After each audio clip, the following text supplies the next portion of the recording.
दर्शकों नमस्कार। दर्शकों, आज हम बात करते हैं एक ऐसे पेड़ की जिसके तने पे कांटे होते हैं और छत्ते के आकार, जिसको बोलते हैं अम्ब्रेला की शेप में ये पौधा होता है। और जब इसके पत्ते सारे गिर जाते हैं तो प्याले नुमा सुंदर सुंदर लाल फूल इसमें आते हैं। तो मेरे हिसाब से आपको अंदाज़ा लग ही गया होगा कि आज हम बात करने वाले हैं सेमल की। कुछ लोग इसको रेशम रुई भी कहते हैं, कॉटन ट्री के नाम से भी ये जाना जाता है, और इसका वनस्पतिक नाम जो है बॉम्बेक्स सीबा। बड़ी तेज़ी से बढ़ने वाला पेड़ है और इसमें जब सर्दियाँ आती हैं तब इसके पत्ते झड़ जाते हैं, तो हम इसको कहेंगे पर्णपाती वृक्ष है। डेसिडुअस नेचर है इसका, औषधीय गुणों से ये भरपूर है। इसमें इसको साइलेंट डॉक्टर के नाम से भी लोग पहचानते हैं, क्योंकि इसमें जड़, तना, पत्ते, फूल, फल, हर चीज़ इसकी काम आती है। अपने जीवन काल में लगभग 15 से 30 मीटर ऊंचाई तक ये बढ़ जाता है। दुनिया के सुंदर वृक्षों में से एक है। अगर हम इसकी उत्पत्ति स्थल की बात करें तो दक्षिणी अमेरिका के जो ब्राज़ील और अर्जेंटीना का इलाका है, वहाँ इसकी उत्पत्ति मानी जाती है। सड़कों के किनारे इसे छायादार वृक्ष के रूप में लगाया जाता है, और जब सर्दियाँ आती हैं और उसके पश्चात जब बसंत आता है तब इसमें भरपूर सुंदर फूल आते हैं और मनमोहक सुंदरता और आकर्षण का केंद्र लोगों के बीच ये बनता है। इसकी पत्ते की बात करें तो इसकी पत्तियां जो है छोटी पत्तियों में डिवाइडेड होती हैं, बटी हुई होती हैं, जिसको कि हम लीफलेट कहते हैं। जैसे कि हमारा हाथ के अंदर जो हमारी अंगुलियां होती हैं, इसी प्रकार से इसमें एक बड़ी पत्ती के अंदर छोटी छोटी पत्तियां होती हैं। शुरुआती दौर में इसके तने के ऊपर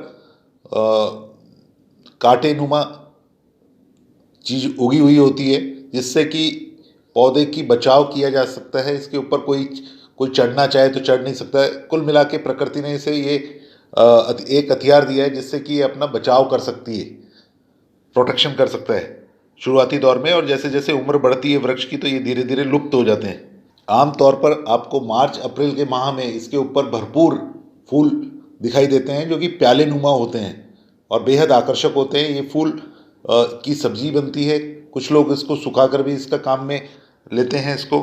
पर्वतीय इलाकों में ये वृक्ष, इस वृक्ष से लोग आय का, उनके लिए ये स्रोत भी होता है। फूल से जब फल बनता है तो जो फल होता है वो एक तरह से आपका जो केले के आकार का या नाशपाती के आकार का होता है। और जब ये पूर्ण रूप से पक जाता है फल, तो इसमें से रुई, रेशम रुई जैसे निकलती है और साथ में बीज होते हैं। अगर हम फूलों की बात करें तो फूल जो है प्याले नुमा होते हैं और इसके अंदर जो पेटल्स होते हैं, इसकी पंखुड़ियाँ होती हैं, वो 5 पंखुड़ियाँ होती हैं इसमें। सेमल जो है वो उष्ण कटिबंधीय वृक्ष है। आमतौर पे जो सेमल का वृक्ष है वो बीज के द्वारा लगाया जाता है, और दूसरा तरीका उसका है कि इसको कटिंग के द्वारा भी लगाया जा सकता है। जो सेमी राइप जो होती है, परिपक्व जो इसकी जो ऊपर की टिप होती है, उस कटिंग को लगाकर भी आप पौधा तैयार कर सकते हैं। इसमें लाल रंग के बेहद आकर्षक फूल आते हैं, जिसको परंपरागत औषधि के रूप में भी काम में लिया जाता है। अगर तने की छाल को अगर रगड़ कर, घिस कर अगर आप किसी घाव पे लगा लेते हैं तो वो उस घाव जल्दी भर जाता है और उसका दाग भी नहीं रहता। और अगर आपके कहीं मुंह पे पिंपल आए हुए हैं आपके, तो उसके ऊपर भी, अगर पिंपल्स के ऊपर भी आप लगाते हो तो पिंपल्स बैठ जाते हैं और वहाँ दाग धब्बा नहीं रहता है। पर्वतीय क्षेत्रों में सेमल की सब्जी एवं अचार बेहद लोकप्रिय है और लोगों के बीच ये आय का स्रोत है। सेमल का वृक्ष जो है नर्सरी पे आसानी से मिल जाता है, और इसको लगाने के लिए आपको 2 फुट चौड़ा, 2 फुट गहरा और 2 फुट लंबा खड्डा खोदना पड़ता है। उसमें गोबर की खाद मिला सकते हैं और टर्माइट, एंटी टर्माइट पेस्टिसाइड का इस्तेमाल कर सकते हैं। सेमल का जो वृक्ष है, इसकी जो लकड़ी होती है ये इमारती लकड़ी नहीं होती है, और इसको अगर आपको जो सुंदरता के लिए लगाया जाता है, छायादार वृक्ष है, सड़कों के किनारे और बाग बगीचों में लोग लगाना पसंद करते हैं और इसकी सुंदरता देखते ही बनती है। सेमल के वृक्ष के लिए मैं 4 लाइनें बोलना चाहूँगा। पत्ता नहीं एक, फूल हजार, क्या खूब छाई है सेमल पर बहार।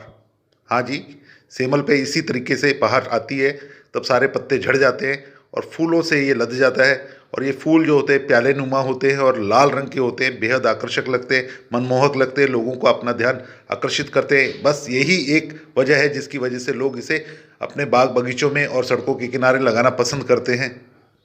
एक अच्छा पेड़ है और इसको आपको आसपास, अपने घर के आसपास बाग बगीचों में, सड़कों के किनारे जगह देनी चाहिए। और अगर आपने इस प्रकार का वृक्ष अपने आसपास लगा रखा है या आपके पहले से लगा हुआ है, तो आपके क्या अनुभव है वो आप हमसे साझा कर सकते हैं। किस प्रकार का उपयोग आपने अभी तक इससे, इसके पत्तों का, इसके जड़ों का, इसके फलों का, इसके फूलों का किया है, वो भी आप हमसे साझा कर सकते हैं। धन्यवाद।